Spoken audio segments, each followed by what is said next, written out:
Welcome to the second days of Annual Behavior Live Annual Conference 2024. We hope you had an enjoyable day yesterday. Now we get ready for more exciting animal behavior research throughout the day. To start off, the first plenary of the day is by Dr. Aparajita Datta. She received her PhD from Saurashtra University in Gujarat, India. Over the past 2 decades, her research has focused on the study and conservation of tropical forests and wildlife, focusing on particularly on the unique ecosystem of Northeast India. Her work in the Namdapha National Park has set light on the behavior and conservation needs of lesser-known species such as hornbills and small uh, carnivores.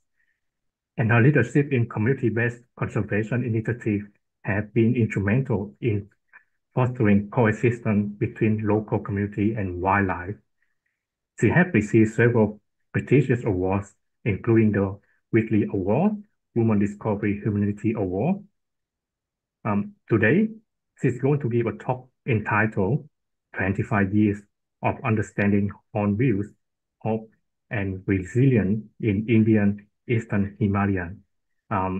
Please join me in welcoming Aparajita. Now the floor is yours, Aparajita. Thank you, Thang, and thank you to the Animal Behavior Live conference for inviting me to give this plenary talk. Um, I'm Aparajita, and I'm a scientist at the Nature Conservation Foundation. I'm also the co-chair of the IUCN Hornbill Specialist Group.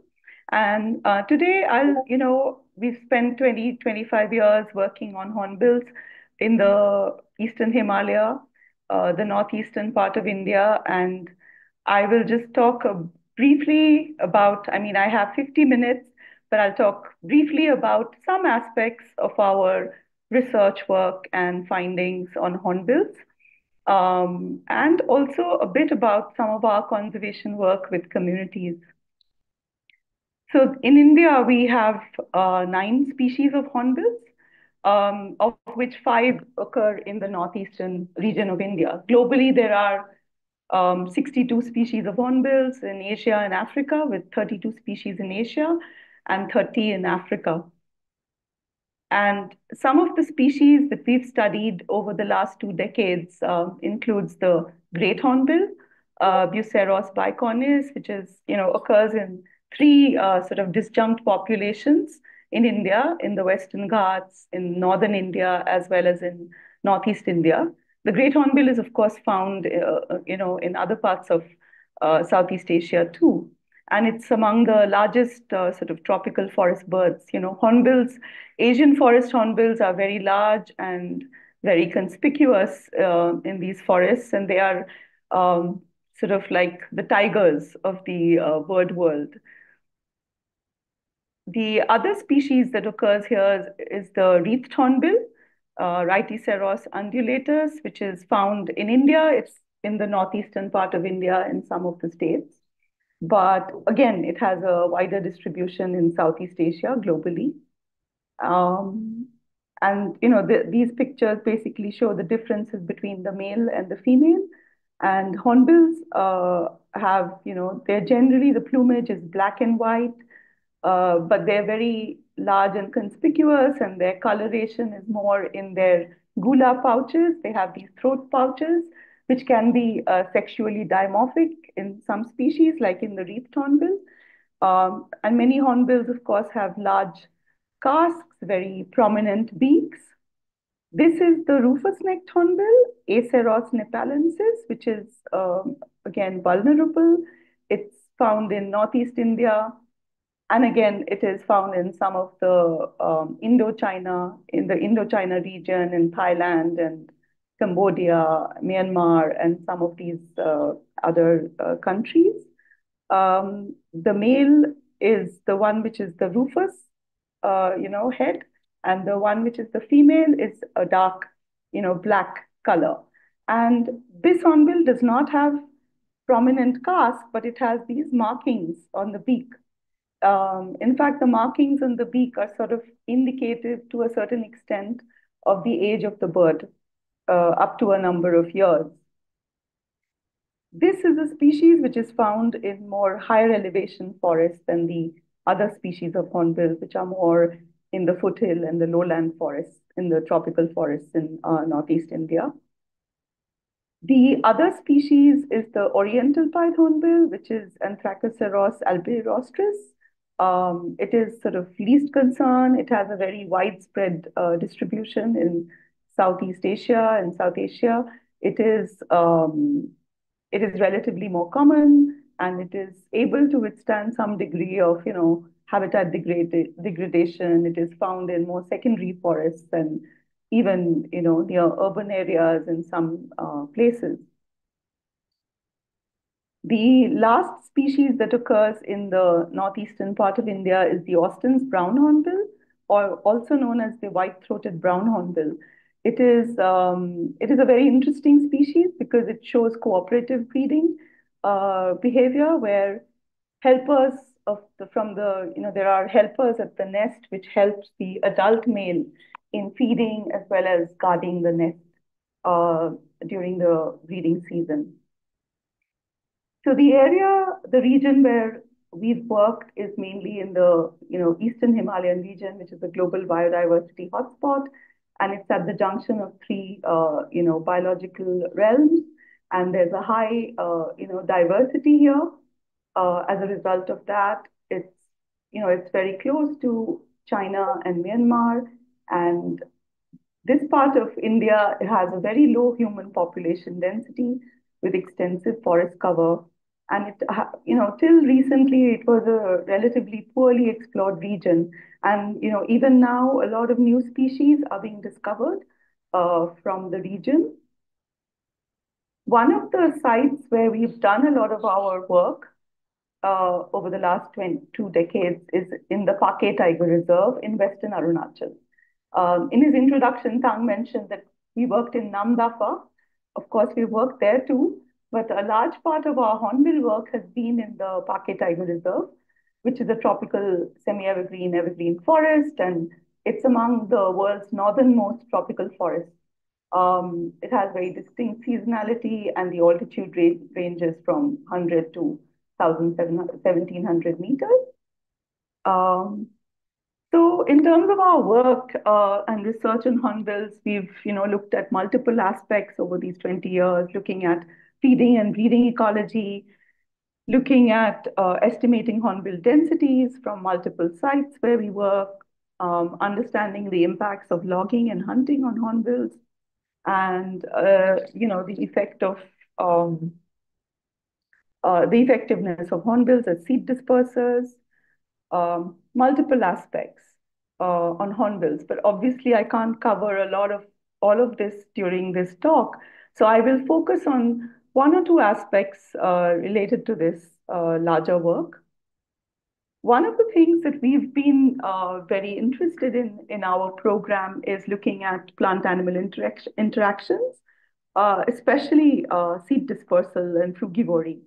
And there are a large number of frugivores in these forests, ranging from bats and hornbills to civets and ungulates like barking deer and sambar, elephants, large herbivores like elephants and gore. And there are also a lot of terrestrial rodents that are involved in sort of secondary seed dispersal and scatter hoarding. There's some primates too. So my earlier work, we have documented that about 78% of the tree species in the area are animal dispersed in this area. And very few species are mechanically dispersed. And this is because there's a wide variety of fruits which are fleshy fruited, which are adapted for seed dispersal by animals. And of these fruits, we've documented over the last 2 decades that hornbills consume fruits of over 100 tree species in the area.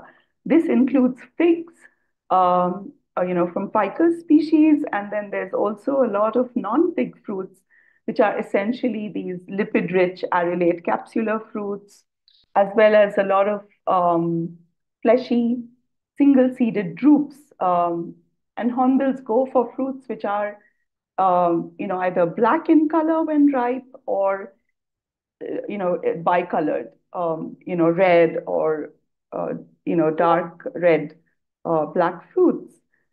And, one of the questions that many people who study hornbills look at is, are hornbills effective seed dispersers? And in this talk, I'll just briefly talk about our studies that have tried to assess how effective hornbills are as seed dispersers.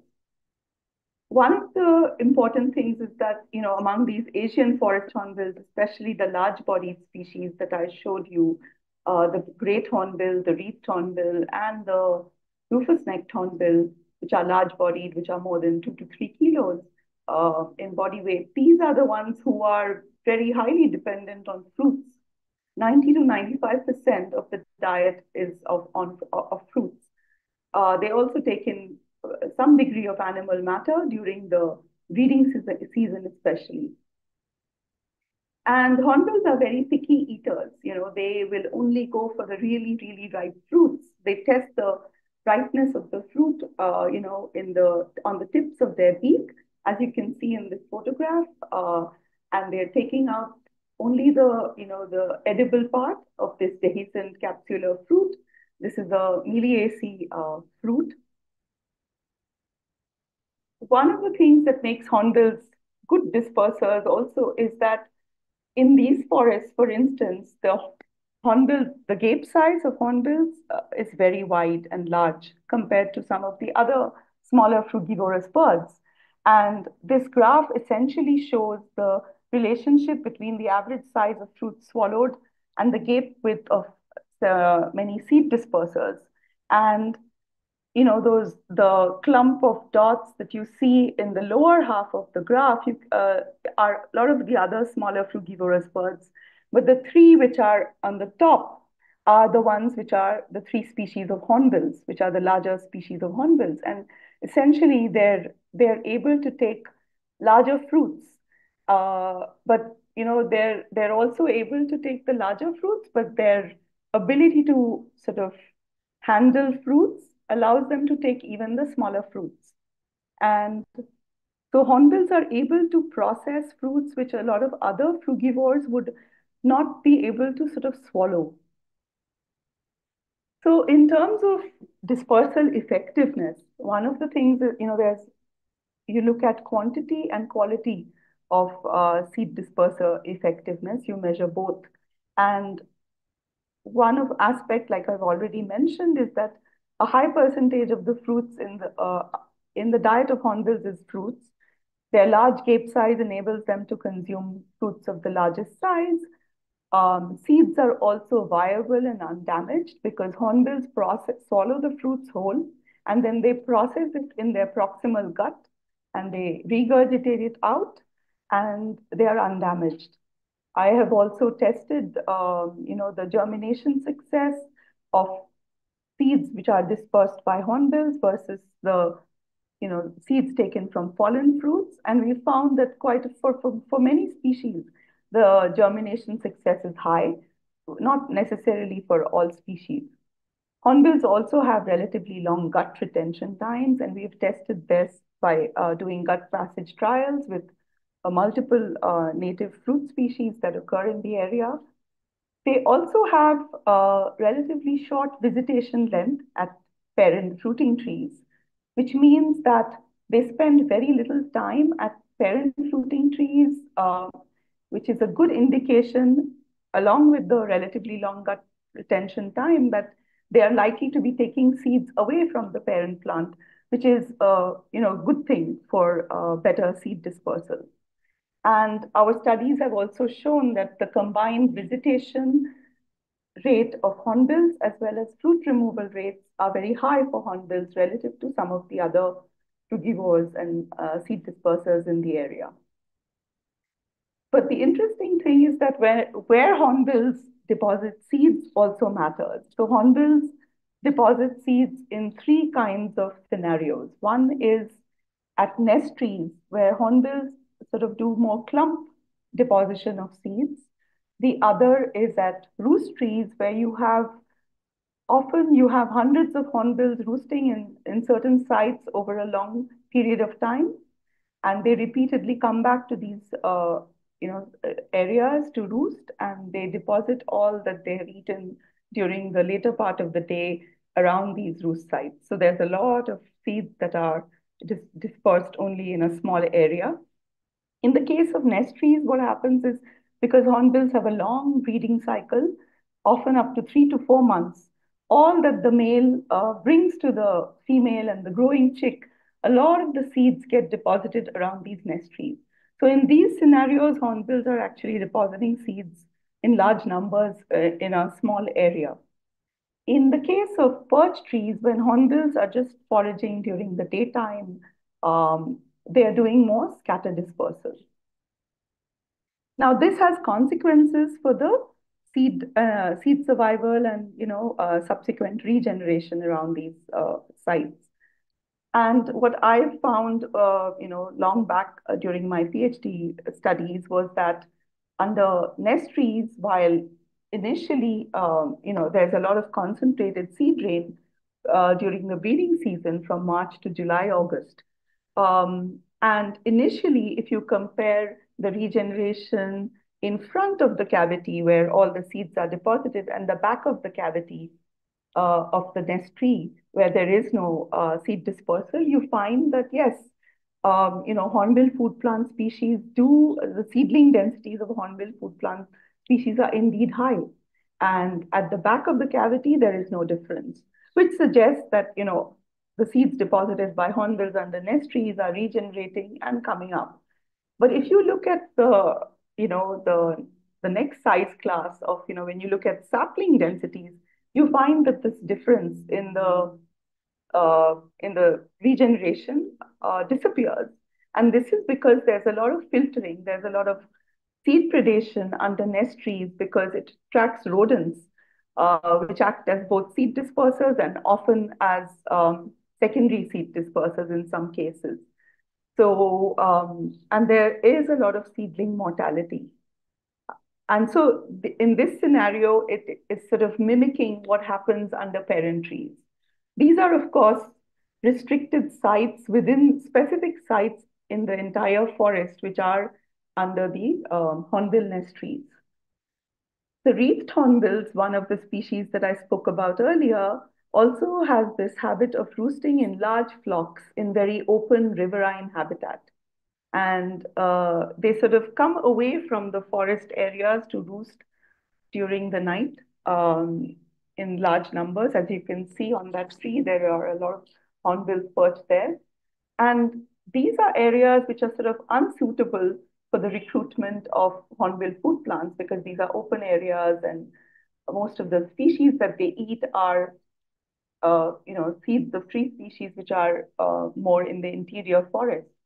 And seed densities under roost trees can be high, but we found that the seedling densities initially can be high, but after 6 months, there's only 35% surviving.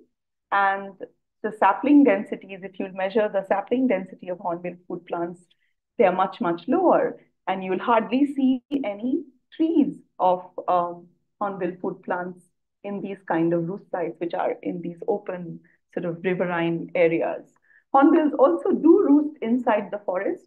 Some of the species do roost more solitarily in certain times of the year during the breeding season, but in general, in these more prominent roost sites, seed dispersal is not really so effective. And I've also monitored seedling survival and compared by tagging seedlings and looked at the survival of seedlings under nest trees, under roost trees, and parent trees. And we found that the seedling survival is pretty low after 2 years of monitoring. But there's another aspect to the seed dispersal, which is to understand how far do hornbills disperse seeds away from parent trees when they are just foraging during the daytime and moving around and perching on trees? So, because we did some gut passage trials, we had the regurgitation times of seeds, and we wanted to understand the fine scale movement patterns of hornbills. So, in one of the studies that we did, we caught hornbills with canopy mist nets at fruiting trees. This was done by,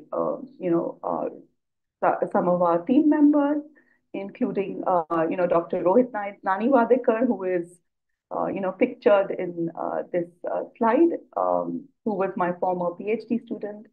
And we fitted the hornbill with battery-powered GPS tags, and we caught several hornbills. It's a pretty difficult thing to catch hornbills in these tropical forests, and it requires a lot of patience and a lot of effort. And based on the few individuals that we captured, we got the movement data for hornbills. These pictures show the sort of movement paths of hornbills in the locations where they were moving during the period that we had the tags working. That's a great hornbill fitted with a tag in one of the pictures, and the other one is of a wreathed hornbill with the battery powered GPS tags. And so the question was to understand how far do hornbills disperse seeds.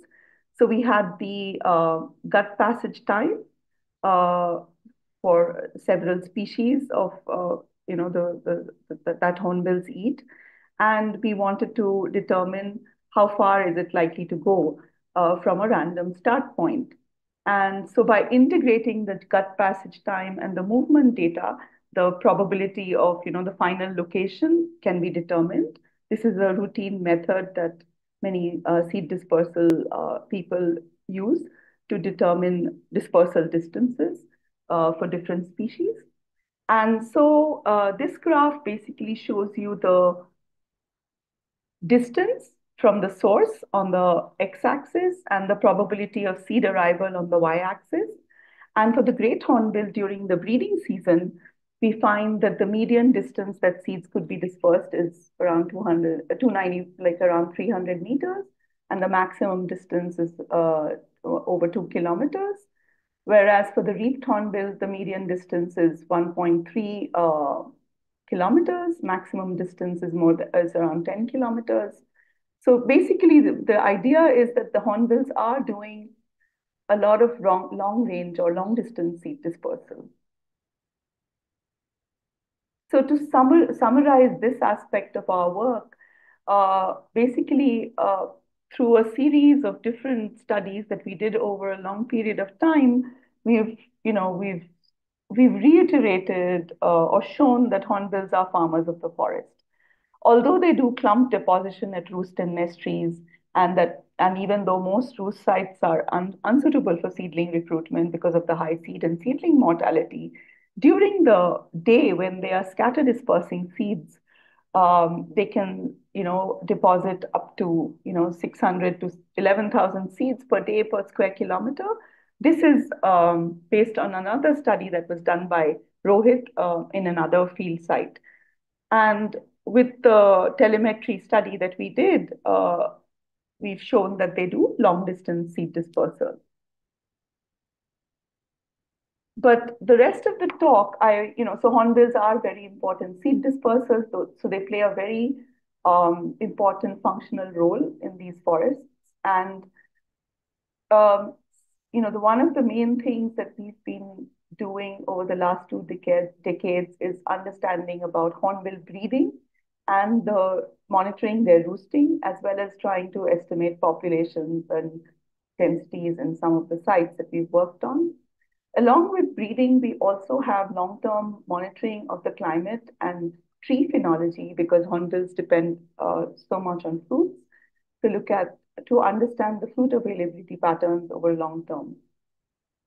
And some of the sites that we work in the Eastern Himalaya, which includes in the state of Arunachal Pradesh and Assam, are in the Pake and the Nameri Tiger Reserve, in a reserve forest, and another landscape in Assam. We also work in West Bengal, which is in the Baksa Tiger Reserve and in the Mahananda Wildlife Sanctuary surrounding, one area. So over the years, we've monitored and, found around 165 hornbill nestries. And this is a map that just shows the Pake Tiger Reserve, which is the main area where we've done our work on hornbills.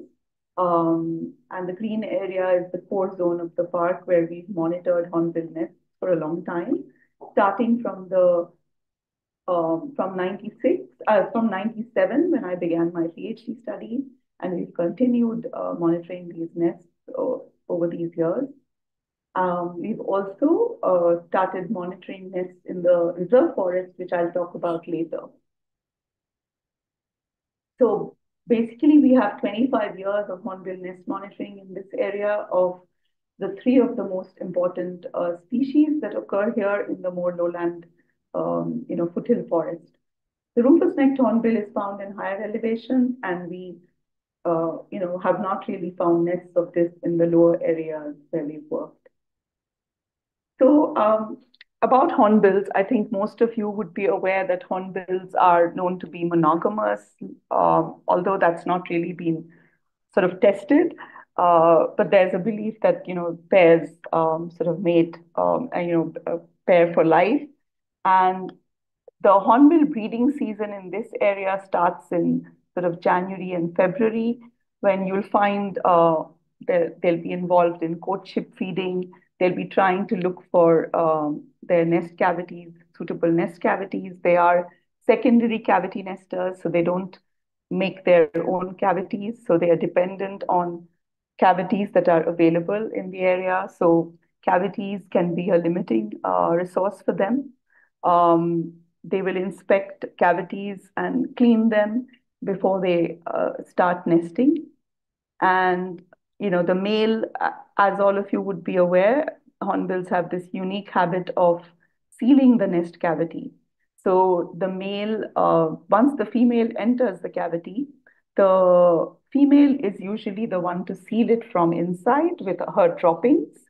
Or in some species, in some of the smaller species, like the oriental pied hornbill, they'll bring mud clods. The male will bring mud clods with which the female will seal the nest, leaving only a slit through which the male will pass the food to the female and the growing chick.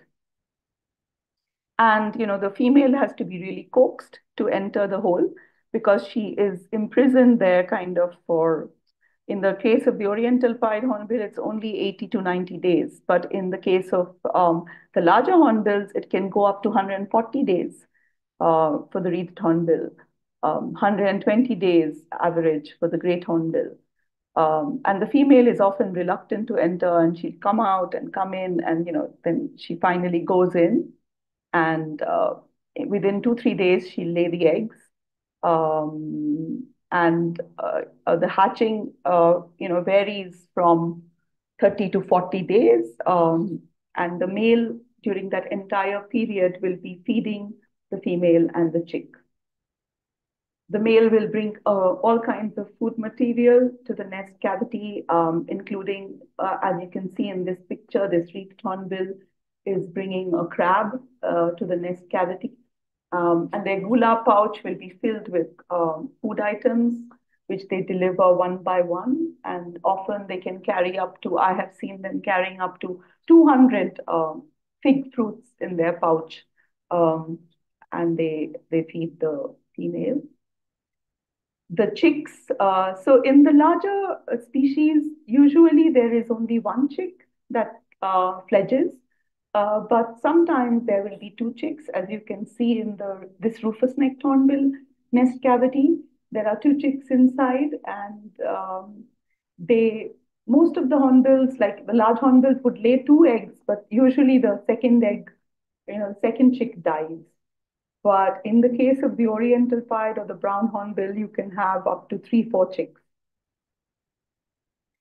So some of the things that we monitor when we find hornbill nests over these long-term studies is documenting the timing of breeding. That is, when is nest entry happening? when is nest exit happening, and that gives us the length of the nesting cycle. We also look at nest occupancy over the years. That is the percentage of active nests in the area that we are monitoring. And ultimately, we also monitor the nests which are active through the entire cycle to understand the nesting success and the number of chicks fledged. Because of the long-term data, we've also been able to observe competition for nest sites between hornbill species. We also have an understanding of nest use and nest turnover and the reasons for nesting failures. So nest occupancy patterns, 25 years of data in the Tiger Reserve, the average sort of nest occupancy is 61%. And the basically it's showing a kind of a little bit of a decline, the nesting occupancy. And I'll go into the reasons, the possible reasons why uh, nest occupancy might be declining a little later in my talk. The factors that affect nest occupancy include the availability and status of suitable tree cavities. There is also intra and interspecific competition, within hornbill species and between hornbill species. There is competition with other cavity users, such as the monitor lizard, or you can see in this picture the great slaty woodpecker, which is quite rare now in the area. You also have nest tree turnover, mortality of nest trees. There are other indirect factors that can affect nest occupancy, which is very hard to understand and assess, which is, changing food availability patterns might be affecting, the decision of pairs to nest. Um, and individual decisions of adult breeding pairs depending on body condition and physiology. Not all adult, pairs necessarily will breed every year. One of the interesting things that we've observed in this study site is that 85% of the nest trees in this area are on one species only, and that is Tetramelis nudiflora, which is a very important sort of emergent softwood species that occurs in this area. 15% are of the nest trees are on another species. So there's a high reliance of all these species on one particular species for nesting. And that is because this tree species is a softwood and has easy formation of cavities because of storm breakage. Cavities can form easily. Cavities are also facilitated by other birds such as woodpeckers and barbets, which create cavities, which facilitate the creation of cavities, which are then used by hornbills.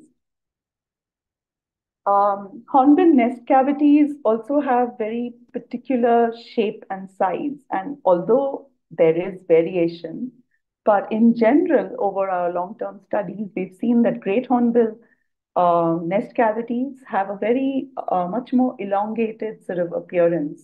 As you can see from the images here, they have a more like a slit. They're long and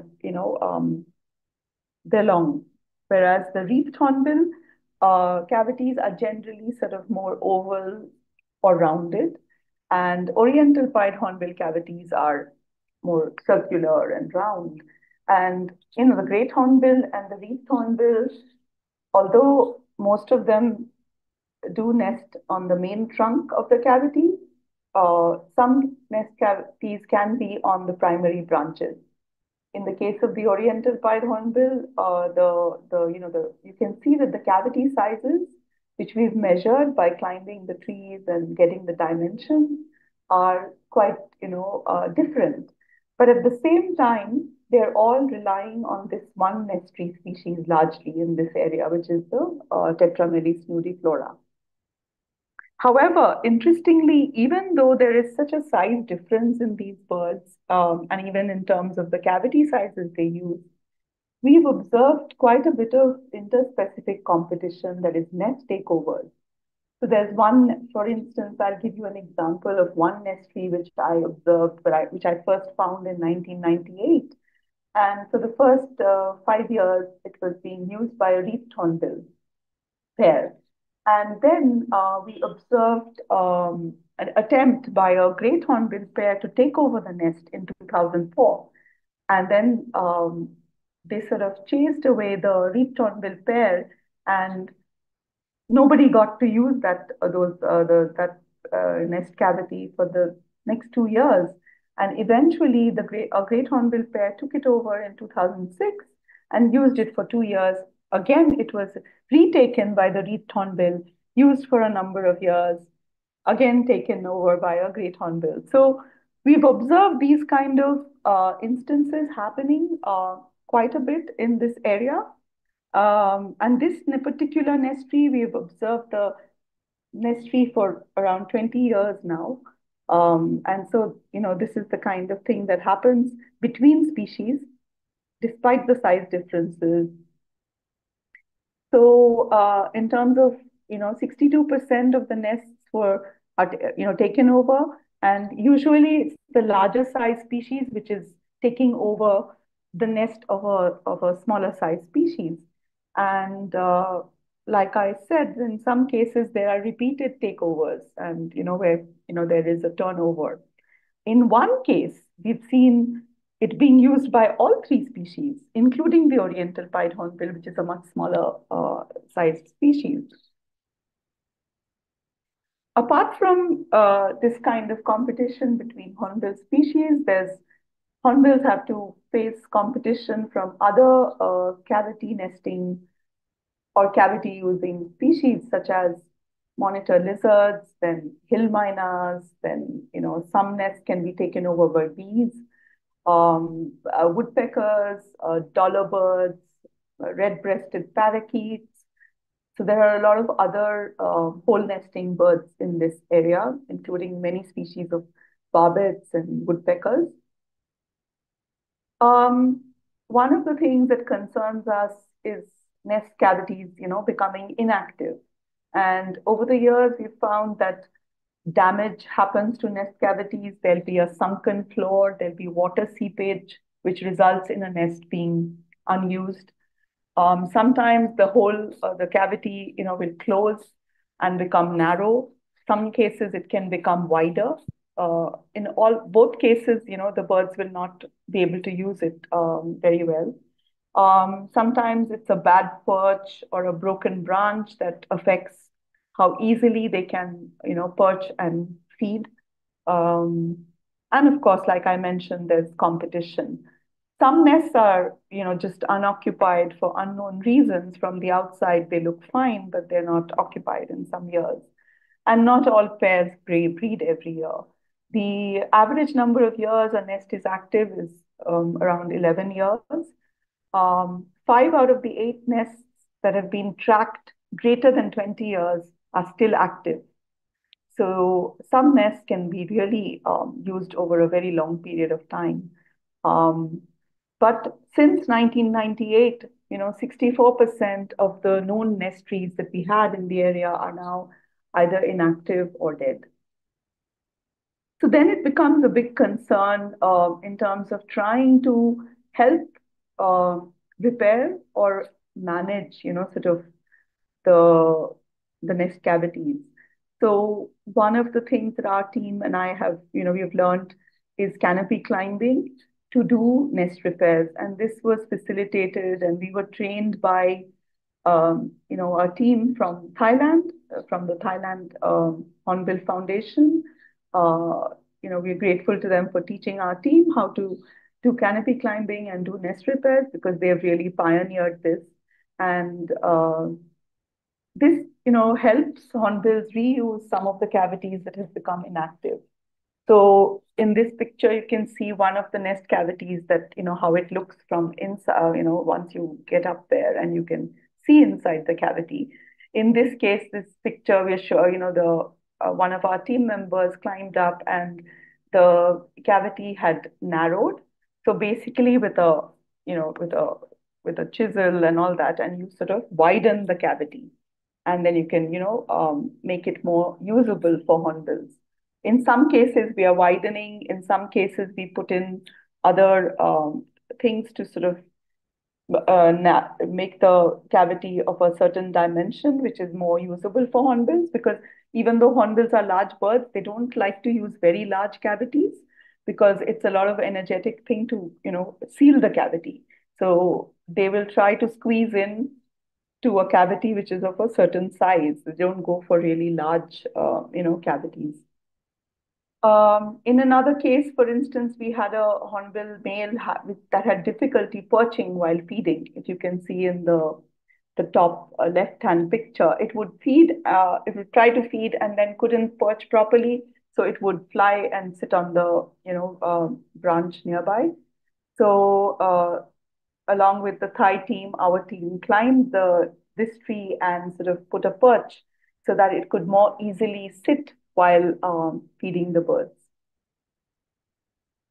In another case, we had a tree which was really sort of covered by lianas, and the cavity was not being used because it was blocked by the lianas. And so we cut the lianas and the climbers around the nest tree. And again, the team climbed up and removed the lianas that were blocking the entrance.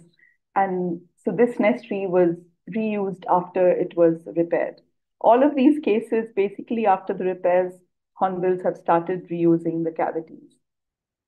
Um, so one of the, good things about the long-term data is that it helps us to understand how things are changing for hornbills over the long time, over the long period.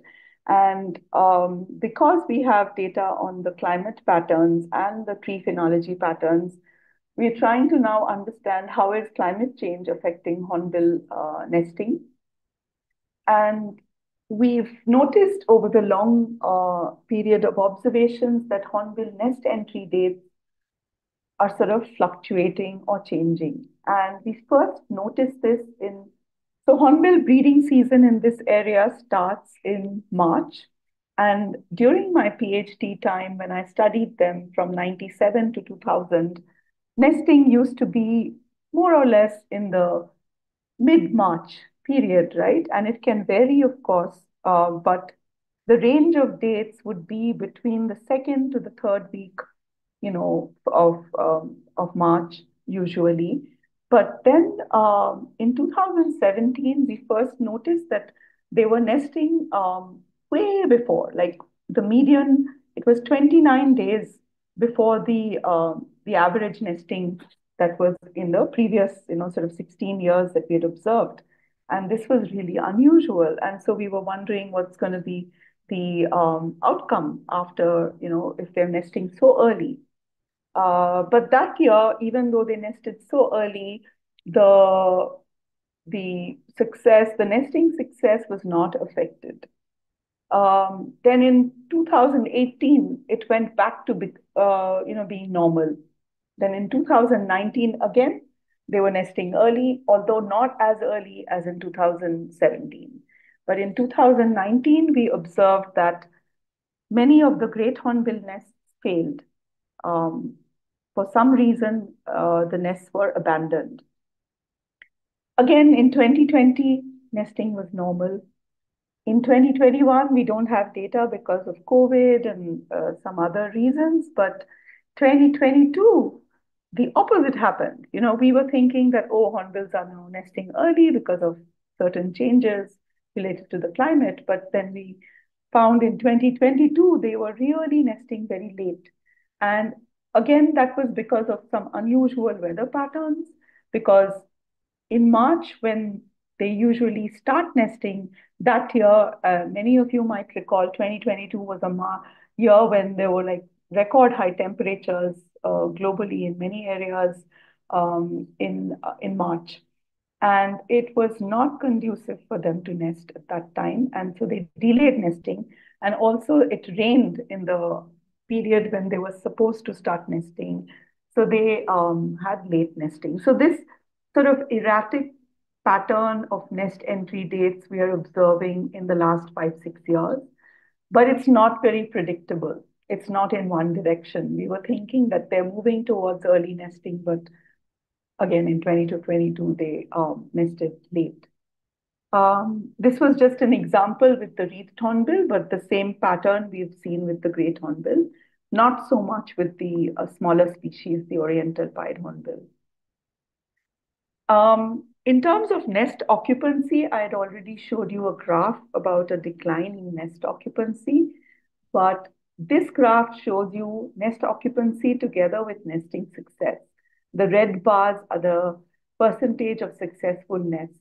And as you can see, once hornbills nest, after hornbills occupy a nest or they use a nest, in general, nesting success in hornbills is quite high.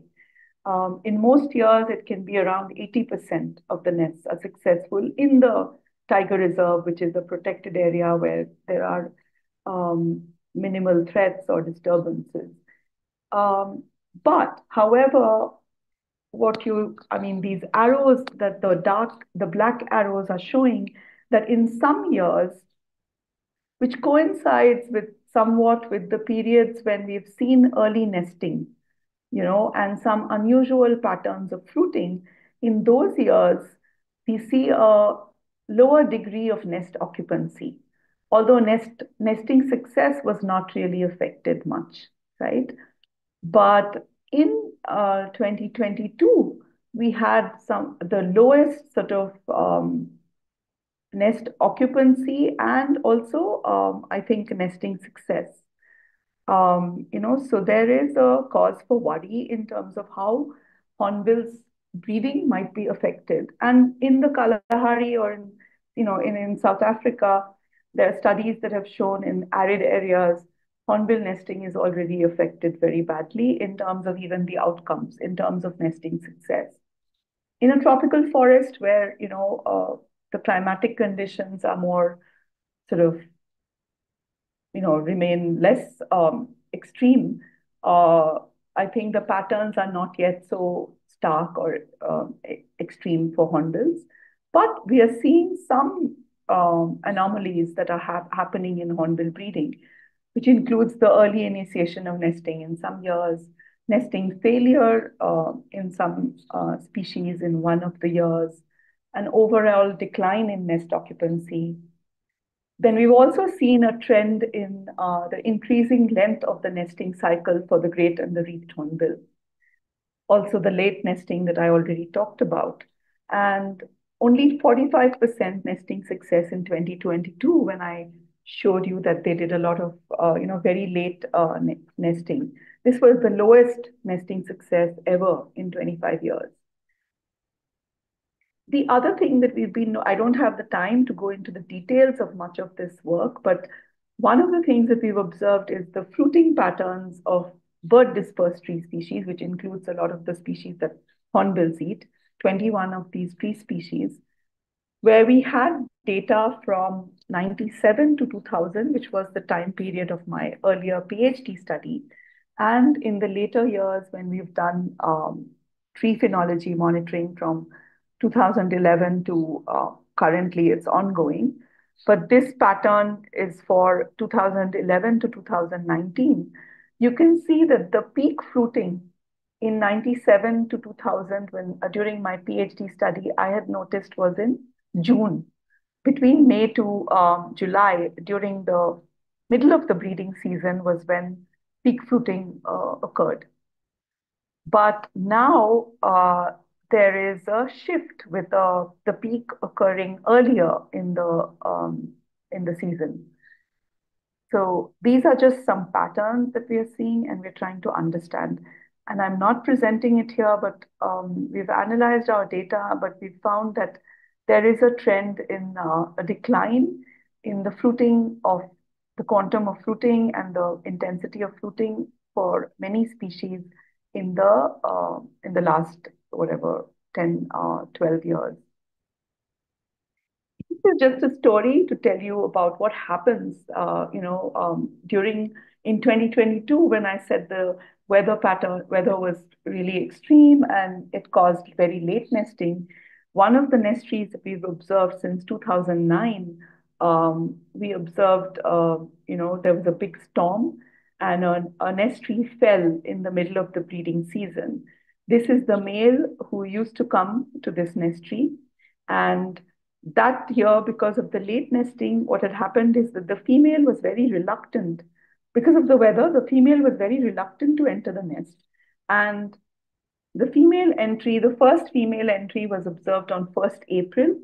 And then the final, but she kept coming in and out. It was as if she was not sure about nesting. And finally, she entered on 28th April, which is really, really late. Because as I've said, the median date, the long-term average or, date of nesting is around 15th March. So this was really late and she kept coming in and out. And ultimately on 8th May, some days after she was inside the nest and she had laid the eggs, the tree fell and the female, just died. She was found, dead outside. So it was really sad that she chose to nest, even though she was so reluctant to do so. And this was a nest that we've monitored. Okay, I said 2009, but yeah, we've monitored it since 2014, and it had produced at least 7 chicks. So, climate change is, of course, one of she chose sort of might be a lesser threat to hornbills currently in the area, but it might be affecting it. But the other more direct threats that hornbills face in the region is hunting for its upper beak. As you can see, this is the Nishi community. They wear the upper beak of especially the great hornbill on their this is the traditional headgear on their cane caps. And it used to be a common sight to see hornbill heads of all species displayed in village households in the region. And although the other species are hunted less than the great hornbill, they are also used. Hornbills are also hunted for other reasons, such as in other communities in eastern Arunachal, more for the tail feathers, which are used in the headgear during traditional festivals and dances. And they're also secondarily use the hornbill fat, as it's believed to help in, curing gout or rheumatism. And they also secondarily eat the meat of the bird. Apart from hunting, another threat across the region and in other parts of wherever hornbills occur, of course, is deforestation and loss of habitat. So similarly, in this area, there has been deforestation in the last 15, 20 years. Um, and hornbills, I've been talking about our work inside the tiger reserve, but hornbills move over a wide area. They have large home ranges. They're very mobile birds. And there are the reserve forest areas, which are less protected, which is on one side. And this, image, you can see the Pake River, which is, the boundary. And then on the other side is the tiger reserve.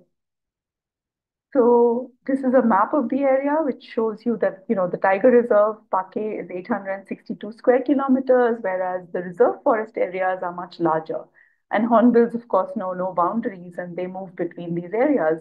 But increasingly, the reserve forest areas are being degraded due to various factors. And this causes a loss of, habitat, including of nest trees. So what we did in 2012 was, while we were monitoring nests inside the park for a longer time, we realized that the nesting habitat outside was sort of declining and going. The nest trees were getting felled or disturbed. So we started a program called the Hornbill Nest Adoption Program, where the idea is that people can adopt hornbill nests. And it's a community based conservation initiative where we try to protect these 3 species of hornbills outside a protected area with the community, in partnership with the community and with the forest authorities. So it's a unique model of shared parenting. The understanding is that there are 3 sets of parents that hornbills have. The hornbill chicks have. One is, of course, the hornbill parents themselves who look after the chicks, but also the local guardians who are the local Nishi community nest protectors who are employed to protect and monitor hornbill nests and habitats.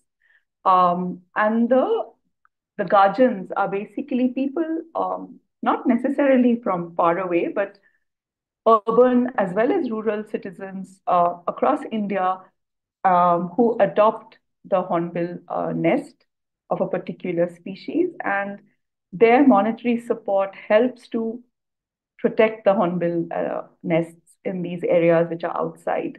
And over the years, we've also had zoos and others, zoos from the US and Europe and Canada support this program. We've also had people from the region, from Arunachal, from the Nishi community, who have also adopted hornbill nests. This whole program is based on, some 3-year memorandum of understanding and partnerships with some local community organizations, village councils, as well as, other local leaders, and with the Forest Department of Arunachal Pradesh. Currently, there are 11 Nishi nest protectors who are the local guardians of hornbills, and they've been working to protect the nests in which they find near their villages and their areas in the reserve forest. They're, involved in a lot of different activities apart from hornbill nest monitoring, which is usually between January to August. They monitor and record nest entry and exit dates, and they protect the nests. But they're also involved in other research and monitoring work, which is doing transect surveys to understand hornbill abundance in the area. Then they're also monitoring many roost sites that we have found in the area, where we look at the seasonal and annual patterns of use of the roost sites. This work has given them a livelihood and an identity, and they learn a lot of skills. They are seen as role models and conservation leaders in their community, and in the last, 10 to 12 years of the program, we've employed many people and trained many people in multiple ways. They've monitored over 40 hornbill nests of the 3 species, and they monitor 20 hornbill roost sites. Over the years, from 2012 onwards, we've documented the successful fledging of 224 chicks of 3 hornbill species. And this is some of the team, and they've spent a decade protecting hornbills. These are all people from the Nishi tribal community. Some of them were hunters in the past, and we have a range of people from very old people in their 70s or 60s to some of the younger people. So these are some of the pictures taken by our nest protectors and our field teams of hornbill chicks that have fledged from the nest. So hornbill chicks are our sort of currency of measure of sort of success. And the nest occupancy in the reserve forest has also been relatively similar, very similar to the nest occupancy in the tiger reserve, even though the habitat is more degraded and tree cover is much less than in the reserve. But the reserve forest has more nests of the oriental pied hornbill, which is a more secondary forest species. And the long-term average nest occupancy of the larger 2 species is lower than of the oriental pied hornbill. So in the tiger reserve, you have more nests of great and wreathed hornbill, while in the reserve forest, you have more nests of the oriental pied hornbill. We've had 300 hornbill parents who've supported this program over the years, including from a local women's self-help group, some children who have raised money for the program, and a lot of zoos from outside. And, I would ask all of you to go see if you want to adopt a hornbill nest and you want to find out more about the nest adoption program. You can follow some of NCF's handles on social media, as well as, our own Eastern Himalaya. We have our separate social media handles. And you can find out more about the program on NCF's website. The other thing that we've done, which goes alongside the nest adoption program, is a tropical forest restoration program.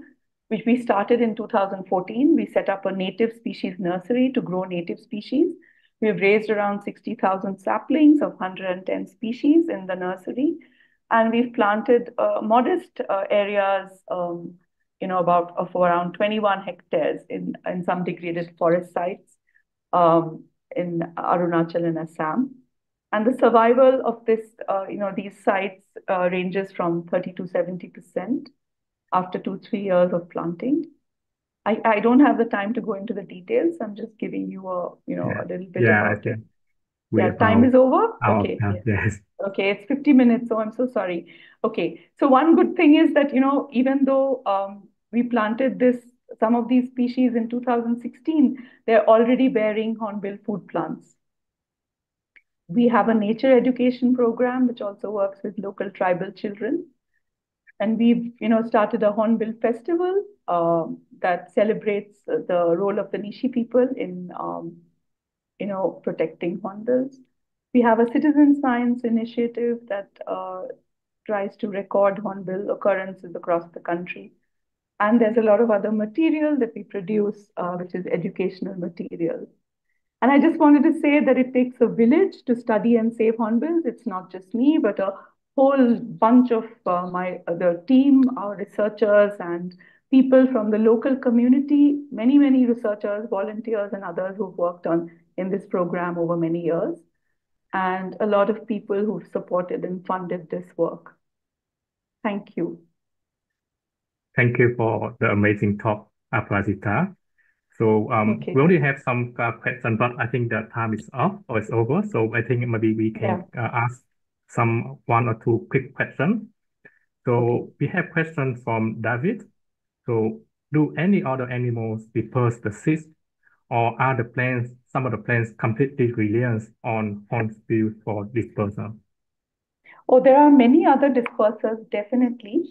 So, one of Mm-hmm. my PhD students is now studying the role of mammals as seed dispersers. So, there's a lot of Mm-hmm. mammal species, but the kind of fruits that mammals eat are generally very different from the ones that hornbills are dispersing. There are a lot of other smaller frugivorous birds like barbets and bulbuls in the area. They also play a role in seed dispersal, but uh, some of the species which are large seeded depend largely on hornbills and imperial pigeons for seed dispersal, especially the ones belonging to Meliaceae and Myristicaceae. Some of these large seeded species are very much Mm-hmm. dependent on hornbills. Yeah. Mm-hmm. And maybe the last question from Pupayan. What trade-off do hornbills experience due to nesting in cavities? And do they have any preference for this, especially in terms of the material used during entrance modification? I didn't understand the first part of the question. Sorry, could you repeat? What? So what trade-off do the hornbill experience during nesting in cavities? So What? they make a cavities, yes. What Yeah, kind of trade-off? Yeah. they don't make their cavities, so they're secondary Mm-hmm. cavity nesters. So the Mm-hmm. problem is they have to find suitable cavities, and that itself is a Mm-hmm. problem, right? Because they need large trees, because of course cavities are suitable cavities are largely in the very large trees, Mm-hmm. and so they have to find the suitable cavity which is unoccupied. Then they only clean it a bit. They don't Oh, do anything else, right? When the female enters, she seals it from inside to I prevent see. predators and to be safe inside. But yeah, Mm-hmm. yeah, Mm-hmm. Thank you. Thank you again for the yeah. great. I'm sorry I went over It's time. okay. I Yeah, don't it's know by okay. how much. Yeah. Yeah, thank you. Yeah. So we'll see you again in the with the PI section later. But Okay. for those who want to ask more questions for uh Aprita, Mhm. Aparajita, so you can Yeah. post the question in our Discord channel and then Okay. see you. Great. So Thank you. yeah, Yeah. later. All Okay, right. thank you. See Yeah. you. Bye. Bye.